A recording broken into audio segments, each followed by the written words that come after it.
I went to a global village where I ate and shopped from vendors all across the world. I could tell just from the entrance alone this place was going to be so cool. We don't have anything really like this in Canada. Everyone said to bring your appetite, so we did. Nash Hot Chicken came highly recommended by the locals, and contrary to popular belief, I'm not American, but I feel like I could still judge a good hot chicken sandwich. And sure enough, that chicken was so good. It was high quality, it was super fresh. We got the medium spice profile, which was great. Of course, it got all over my face, but I loved this sandwich. Then we went on to do some shopping. A lot of the countries had their own dedicated areas. Some were mixed in, but it was really cool to see how each one differed. We got some great souvenirs, and they had so many cute pajamas across the countries. I don't know why. I would have loved to get some, but none of them were tall enough. But that's okay. We kept looking. The buildings themselves were so beautiful, and everywhere you turned, there was just something new to see. This wasn't quite an amusement park. It was better, in my opinion. Heading over to the Thailand area, I've never had mango sticky rice, which feels wrong because I like all of those things, and sure enough, together, unbelievable. I wish I could just teleport and have this again. It was so good. I don't know if it always comes with ice cream, but loved that addition. And then I got a very expensive coconut water. I didn't look at the price, but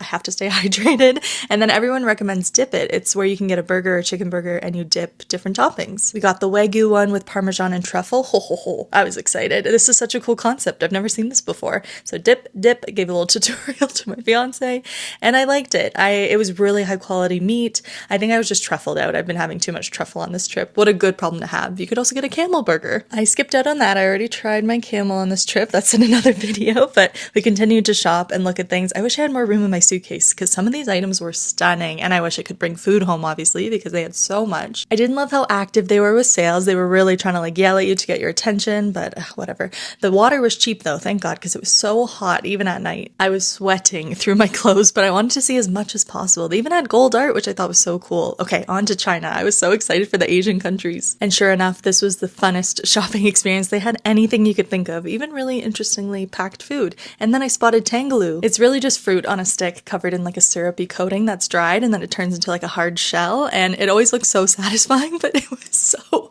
hard to eat. This coating is sharp. It's like glass. I don't know. It wasn't very enjoyable, but they had an adorable performance above the shop, which was very fun to watch. And then on to Korea. I want to go to South Korea so badly, so I was very excited. Oh my God, my hair was soaked at this point. I was so warm. They had this cute little mock 7-Eleven where you could go get the ice cups and get a refreshing drink. Again, I've wanted to do this in Korea, so I pretended and it was fun. It also kept me nice and cool while I looked at the Korean skincare. Of course, it's cheaper in Toronto, but it was still fun to look. Nearing the end, we looked at the Americas. I was hoping Canada would be represented, but no, kind of just Stanley cups, but that's okay. At this point, I was so hot and so full, but then I saw baklava, so I squeezed in one last dessert. Holy, what a trip.